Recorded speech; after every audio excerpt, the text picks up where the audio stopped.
Good morning, good afternoon, good evening, Jar of Marble dwellers and Jar of Marble curious. My name is Linda and this is Jar of Marbles. And I'm Bob. Oh, you sure are, Bob. I'm so glad that you're able to join us today. Today, I would like to talk a little bit about the Inbetweens. I don't think we talk enough about the Inbetweens. Oh, yeah, I love them.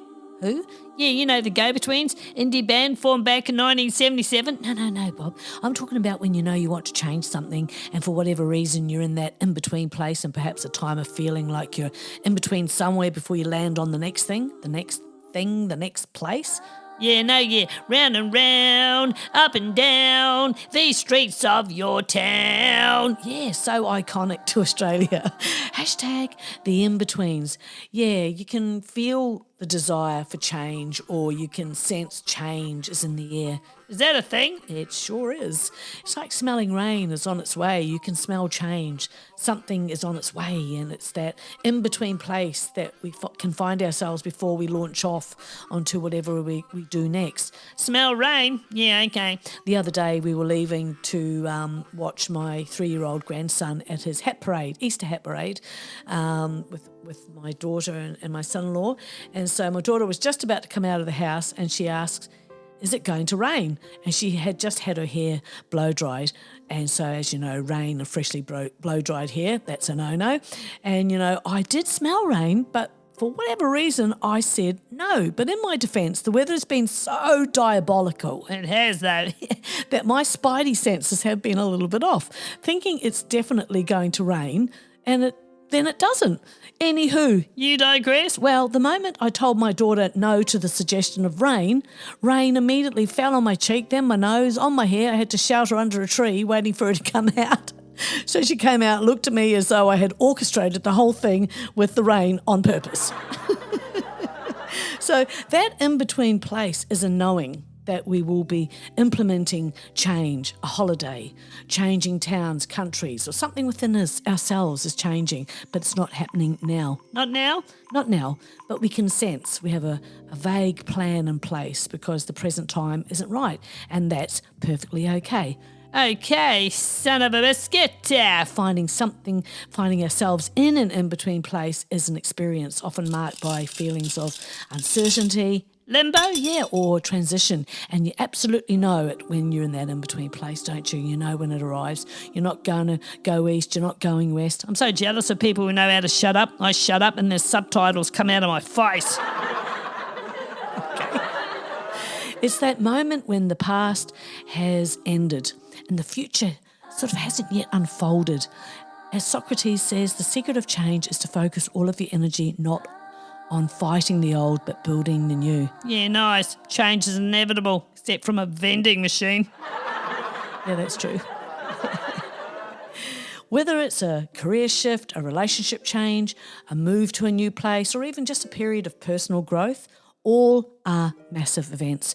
Being in between can be a bit of an uncomfortable space, can't it? But it can also offer an opportunity. Here's the opportunity. Well, it is for some planning and transformation. I also love dwelling. Dwellers? Yes, I like taking up space in the in-between seasons. When you're not tearing your hair out because autumn won't land. Also true.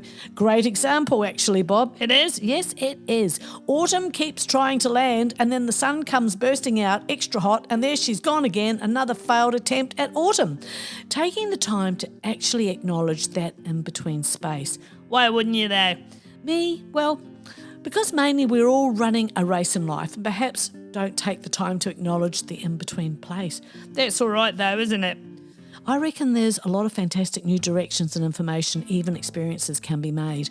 All I'm saying is at some point during that ride in the desert, you could have given that horse a name. Yeah, good on you, Bob. Good guy, I love that about you. What? Yeah, you... Your continuity. The first step in navigating the in-between place is to fully recognise that's where we are. Don't call it anything else other than what it is. This phase may feel like being stuck or floating without a clear direction. And when we're very busy, we usually don't like that feeling. We like to know where we're going. We like to have direction. Of course we do. But there are times where you've just got to acknowledge that you're in this space rather than denying it. And it really is important. Key even. Yeah, the in-between space often feels unsettling. But it's also just just a temporary pause. And who doesn't need a pause? I agree, Bob. An intermission, if you will, before the next chapter. I was not so long back in an in-between place, and so I cleared out a corner in one of my rooms that had a huge collection of skin products and makeup, 95% of which I do not ever use. Having 3 daughters, you inherit bits and bobs anyway. It was time for most of it to go. I knew I was entering into an in-between time. So I started thinking about what I would like to know is done, as in finally done, and what would I actually like to use that corner for, or maybe, God forbid, have nothing there at all. I like my mornings to be slow and quiet. I want the day to romance me a little bit before it tries to screw me. Oh yes, me too, Bob. Hashtag the in-betweens. By accepting that you're here, you create the room to explore what comes next with more clarity and intention, because the in-between time is temporary. Even though it doesn't always feel like it. Like all things, time and events and people, we all move on. This in-between place may feel unfamiliar or disorientating, but it can offer something essential. If it feels unfamiliar, it may be your first conscious trip through the valley of what the hell, but the freedom to reimagine your life without the constraints of what came before, that's a really wonderful thing. Yeah, that's right. Yeah, I love a good reimagine and that great feeling of allowing yourself space to rethink, to replan something or create something new. When you don't yet have a clear destination, your mind is open to new possibilities and perspectives. So I think it is fair to say that you can be planning while embracing uncertainty. Oh yeah, I like that. Sort of like multitasking while you're not multitasking. Well, planning while in an in-between space can feel tricky. I feel a bit tricked out by it. Yeah, but try to see it as a kind of liberating time. If you know that you are in between, you're in an in-between stage of your life, having a reset often is a really good thing. We can sometimes make life so hard for ourselves that we have to be on the go all the time, that life isn't moving fast enough. The future may seem distant or unclear, making it hard to lay out a perfect roadmap. But you wouldn't be worrying about that. What do you mean? You know that the future is unclear or distant. Yeah, well, you know, time moving fast and all that jazz. Geez, you'd want to be slowing it down a bit, wouldn't you, being so old? Oh, shut up, Bob. However, the key to effective planning here is flexibility. Yeah, be flexible. A bit more bendy does the trick, dwellers. The plans you create don't need to be rigid. Instead, think of them as a framework, a guideline that can adapt as you gather more information, experience. Before you criticise someone, walk a mile in their shoes. That way, when you do criticise them, you're a mile away and you've got the shoes. There is something to be said about setting intentions, not just goals. While goals are often concrete and measurable, intentions are more fluid and centred around values or desires. Oh, I like that. So yeah, by focusing on intentions, you give yourself permission to be flexible while still moving forward. You can't wait for everything to be how you want it to be in order to live your life. Enjoy where you are right now. Yeah, I like that. That's the bottom line, isn't it? Yeah. For instance, you may intend to prioritise personal growth or creativity during your transition, but how that manifests can change as you progress. The major COVID space where many of us were at home created such an in-between space for many of us. We got to reimagine how we would live our lives moving forward. There will always be those who will continue on just the same and think nothing of it, but for many, it gave pause, and that, which had seemed acceptable and the way to live life, changed for absolutely ever and ever and ever. I started painting canvases not before getting online to learn about painting, mixing of paints, the how-tos of this and that. Suddenly I was painting every day and continue to this very day. And many of us discovered peace and colour and the safety of creativity for the sake of doing it. No living up to any kind of standard, much like a young child, just doing it. So yeah, many people had to work from home and still do to this day, and are far more productive, not having to factor in time and money with public transport or driving and petrol, etc., etc. I know a few people who cannot imagine ever having to work in an office setting again because working from home has been a game changer. Now that was one hell of an in-between time. Hey, I'm not a people person, I'm a person. One person at a time, please. Reservations are required in advance and we do not take walk-ins. All right. All right. Small steps and short-term plans. Instead of looking far into the future, you can break things down into manageable bites. Short-term plans, things you can accomplish within weeks or months, are far more achievable and less overwhelming. Taking small actions allows you to keep moving forward without needing the entire picture. Keep in mind you're the plot twist, babe. Now, during the in-between time, build in reflection time. The in-between space often requires more self-reflection. This is true and it's vital. Take time regularly, please, to pause, assess how you're feeling and evaluate your progress. You might just surprise yourself. It's easy to get caught up in action, but reflection helps you stay aligned with your most truest desires and goals. Oh, yeah, that's true. You can ask yourself questions like, is this still the direction I want to go? Does this plan still feel true to me? You may be surprised what your first reaction is, or maybe you won't. Either way, always a good thing to make the time to check in with yourself. Because sometimes you don't know, do you? Nope, as I said, we can all be about action, but we must slow down. You still might not find an answer straight away. Don't be disheartened, and please don't give up. Yeah, no, don't give up. Consider embracing simply just not knowing. One of the gifts of being in between is that you don't yet have all the answers. Maybe money cannot buy happiness, but I think it's only fair to give me some and let me learn that lesson myself. Quite the Bobism there, Bob. Yeah, I thought so. There is a certain freedom in that, in knowing you cannot have all the answers yet, or at least the ones that resonate with you. I mean, you can't take action if you don't know what next steps are. So there is a kind of freedom in that, and I really like to bask in that. Yeah, because the time will come. It will, Bob.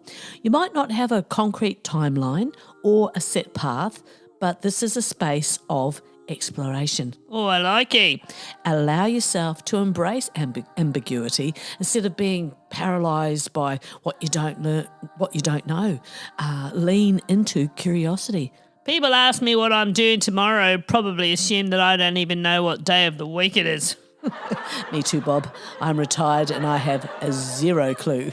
So this openness allows for new opportunities to surface that you may have never considered. And I have loved that many times in my life and will again as long as there's air in my lungs. My wife had a dream that I had a secret second wife named Holly. Now when she's mad at me, I just say, Holly wouldn't get mad about that. Well, you're a bugger, you are. That is a bit funny though. So feel free to create a vision, not a fixed plan. No fixed plan is music to my ears. Hashtag the in-betweens. While setting clear goals is important, it's just as valuable to create a broad vision for where you'd like to go. And I really have to emphasise a broad vision because it has to be that when you really don't know what the next steps are. Think about what you want your life to feel like. And that is the important part, what it feels like, what you want it to feel like, what you hope to be doing in the coming months or years. But leave room for those possibilities to evolve as you move forward. I also love knowing that some of our best days of our lives have not yet happened. So don't give up. Good on you, Bob. Yeah, trust the process. Fantastic. Yeah.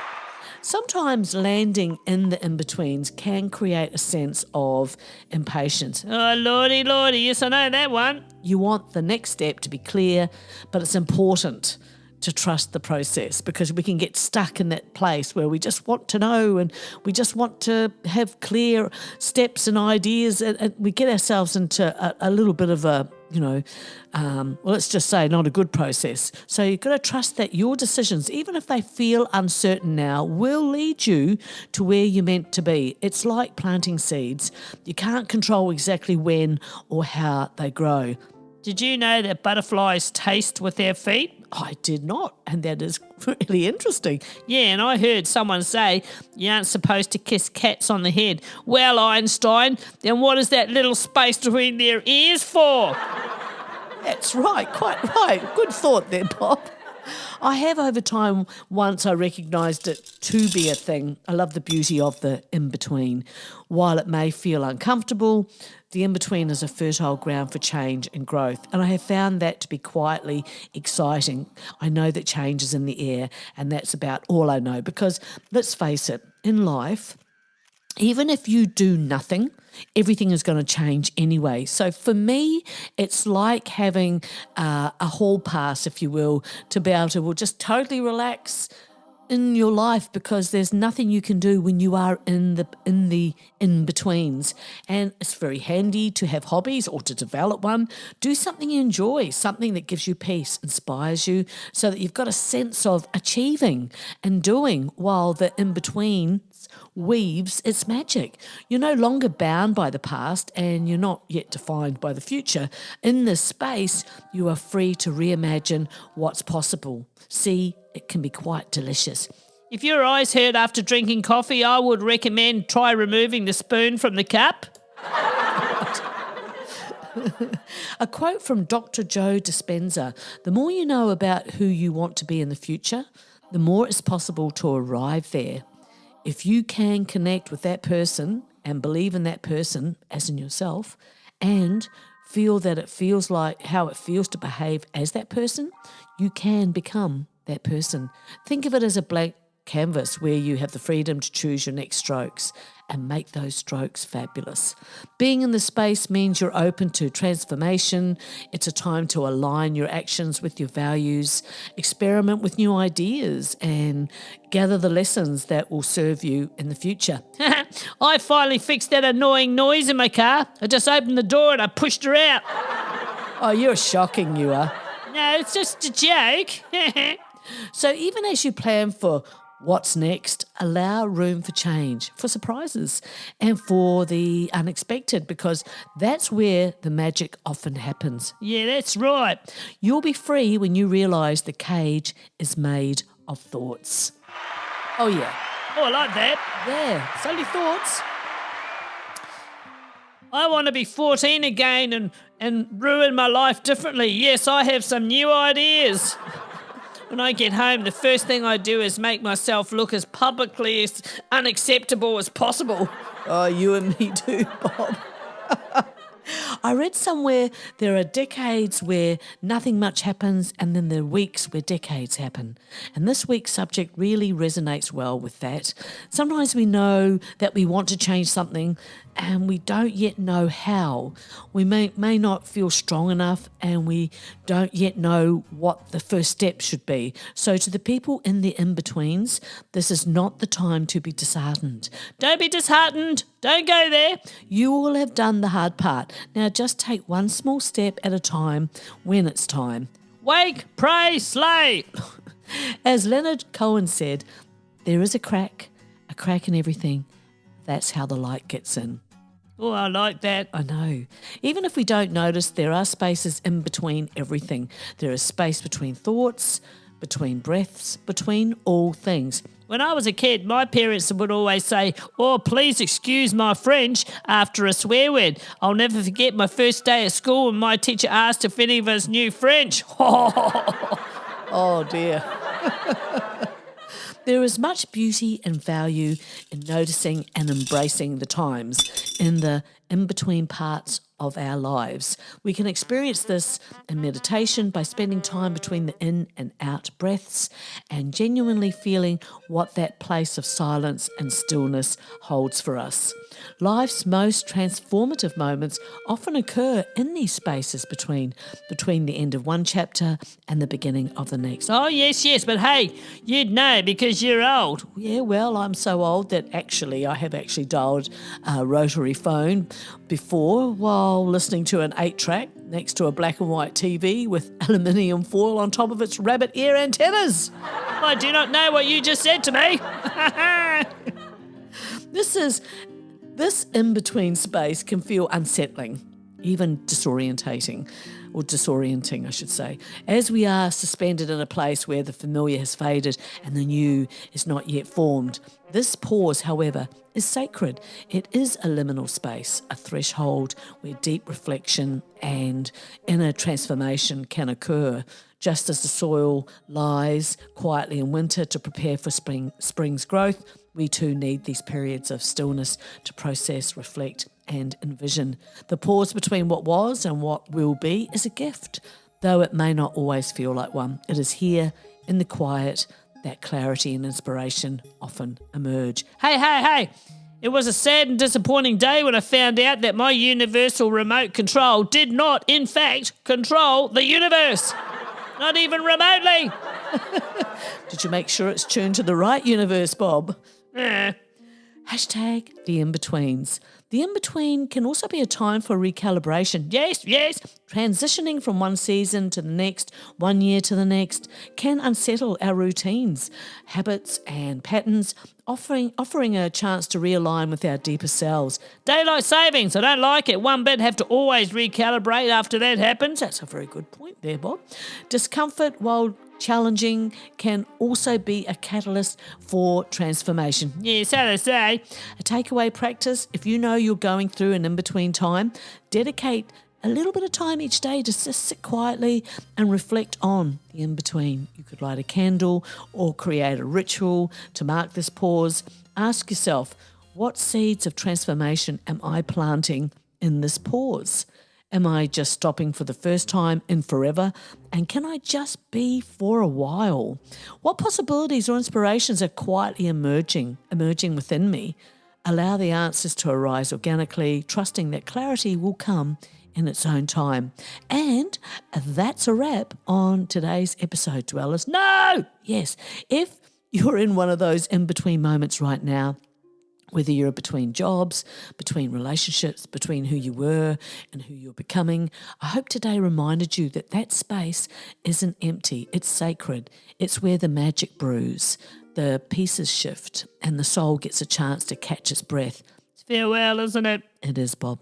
So instead of rushing through it or trying to skip ahead to the good part, which you can't, actually, incidentally, and what if this is the good part?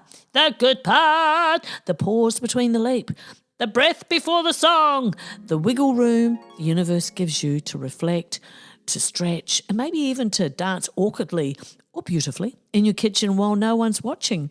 Thank you for spending some of your precious in-between time with me today. Yeah, thank you from me too. If this episode gave you something to think about or laugh about, go ahead and share it with a friend who's wandering in their own little in-between.